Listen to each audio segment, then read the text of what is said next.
Pete Hammond, in the race for Best Drama Series, the odds at Gold Derby are schizophrenic. We have an overwhelming majority of the experts saying Mad Men's going to win. Of the 17 experts, 12 say it's going to be Mad Men. Just 5 pick Game of Thrones, as you and I do. But everybody else at the site, and I mean the editors, I mean the users, and our top 24 league all say Game of Thrones. Oh, interesting. Okay. Completely opposite. Well, I think Game of Thrones' time has come. It's not the type of show that wins the Best Drama Series Emmy. It really isn't. But you cannot deny 24 Emmy nominations, by far leading anybody else on television this year. And with the voting open to everybody in the Academy, I really do think it's sort of like an Oscar nomination for a movie that, you know, is Best Picture nominee and has 13 nominations. It indicates across-the-board support.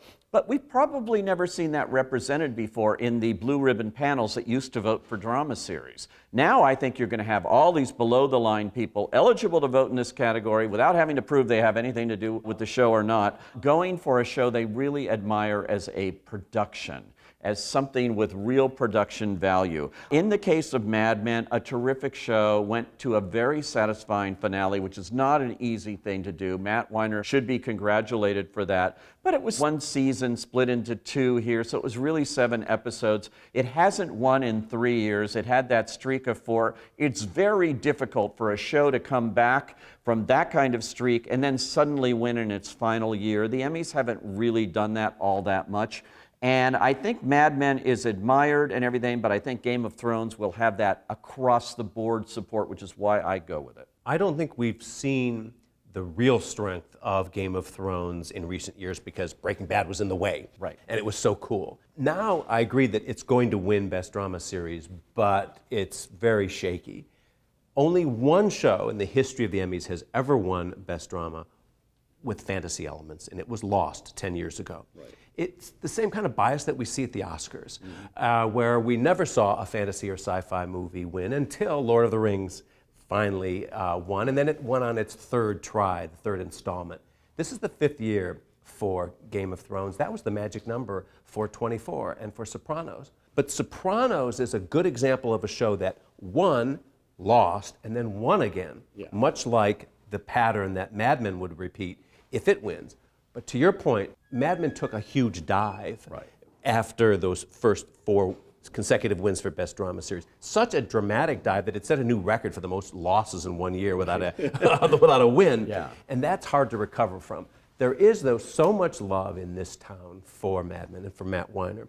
Sometimes the Emmys get sentimental and give a farewell hug. They did it with Everybody Loves Raymond. They did it with Sopranos. I think it's possible here. I think it's possible, too. I mean, I confess I voted for Mad Men. But I actually talked to another voter the other day who I thought made a lot of sense. Look, I like the show. I want to put my vote for something that hasn't won, you know, and said, I really like to spread it around. And I do think that they realized Mad Men won, and then lost. So I think it lost a little bit of its sheen. I think it came back a bit with the finale and had a very satisfying finale, but I don't think ultimately it's going to win. What do you think is the surprise here? I don't think there is a surprise. It's either Game of Thrones or Mad Men, right? It can't be anything else. There will be no spoiler. House of Cards, I thought, was a formidable contender when it first entered the Emmy race, but it has dipped in the number of nominations, and it's not nominated for writing or directing. And also, I think their TV ads, which are running incessantly here during the voting period, were very odd. It looked like stilted acting in a weird way between Robin Wright and Kevin Spacey, who are so good in the show, and they chose this odd scene. So I don't know. I don't know that that's going to play for them on House of Cards, although it's a very deserving show. I think it's a terrific show. In the race for Best Drama Actor, 15 of the 17 Emmy pundits at Gold Derby say Jon Hamm will finally win an Emmy. Yes. You and I agree. Explain. Well, why not have sentiment come into play here? This is where AMC was brilliant in their campaign because they subtly reminded people that no actor has ever won an Emmy for acting in the show that they love, which is Mad Men. This is astounding. This has got to be record-setting in terms of the Emmys. If it goes all the way now and doesn't come up with one actor to win for that entire series, That is really an amazing It's thing. never won for directing. It wins 4 times for Best Drama Series, Mad Men, but it's not the best acted show on TV. It's not the best directed show on TV. That's proof that Hollywood is crazy. Well, it's also proof that the writer-producer is the king in television. Right. And, It has won in writing. So it wins for Matt Weiner over and over and his writers and the show. I think the show is outstanding. I really do. And I think John Hamm is a big reason for it. That character is iconic. I think the reason he's never won is because of the blue ribbon panels. There is always an episode that comes up that's much flashier of some other actor, and Don Draper is a subtle character. John Hamm doesn't overplay it. He doesn't have a lot of big, huge scenes to play like these other actors that he's competing against. So there you have a Jeff Daniels who can come in and surprise everyone and win for the newsroom. Or you have a Kyle Chandler who can come in and finally win for a Friday Night Lights. Kevin Spacey's one I would look for in this category, though. He's never won an Emmy. That's a great character. And with the landscape of the Best Actor drama race, I think he has an outside shot to upset John Hamm, but I don't think it's going to happen. I really think it's been drilled home beautifully that this is his shot and this is his year, and really the Emmys will have some explaining to do if he loses. We've thought this before. We thought that John Hamm was going to win the year that he submitted the Suitcase episode. Yes. And it was Kyle Chandler who beat him for Friday Night Lights. And that Suitcase episode, Matt Weiner told me, I said, oh, John lost again. This was the year before. And he said, that doesn't matter. I have written the episode for which he is going to win his Emmy. And that turned out to be the Suitcase episode. He had a drunk scene. He had a crying scene. And he was one of only 2 people in the entire episode. Him and Elizabeth Moss. It was made for Emmys, but they didn't go for it. They went for Kyle Chandler, who submitted to the Emmy jury the final episode of Friday Night Lights, and it was a big surprise. Kyle Chandler's back. He's back for Bloodline now. So if I were John Hamm, I'd be very worried because there's nothing. Well, he's lost to Jeff Daniels, big surprise. He's lost to Kyle Chandler, big surprise.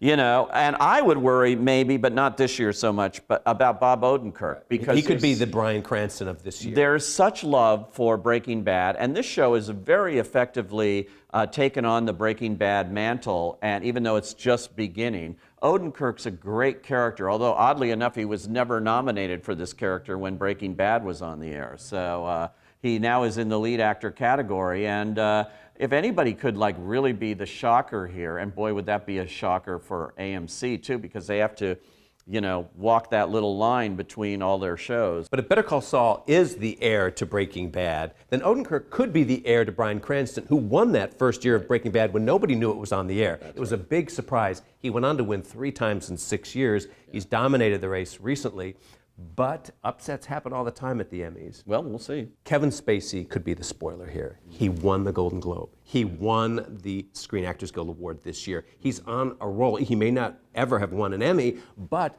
SAG is a peer group award that has a popular ballot, pretty much what the Emmys have now.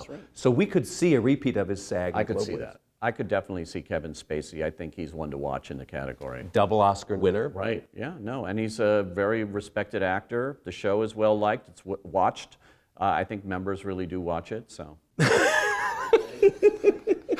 I don't even know where to start with your prediction for drama actress, Pete. It's so impossible and so preposterous. Elizabeth Moss to win for Mad Men, that's officially insane. It might be. But again, I'm going on, I've just had a vision, Well, visions always. Do you hear voices too? I hear voices, and they say, big deal for Mad Men actors this year. Not for the drama series itself, but for the actors. And I see the 2 benefiting from that as John Hamm and as Elizabeth Moss, who has been so consistently good as Peggy Olson all this time, but we've watched that character grow. We feel like we know her. She's also a very strong feminist statement here. I think it's a powerful performance to finally reward the arc of Peggy Olson and Elizabeth Moss, who sits here every year. She's, 6 nominations.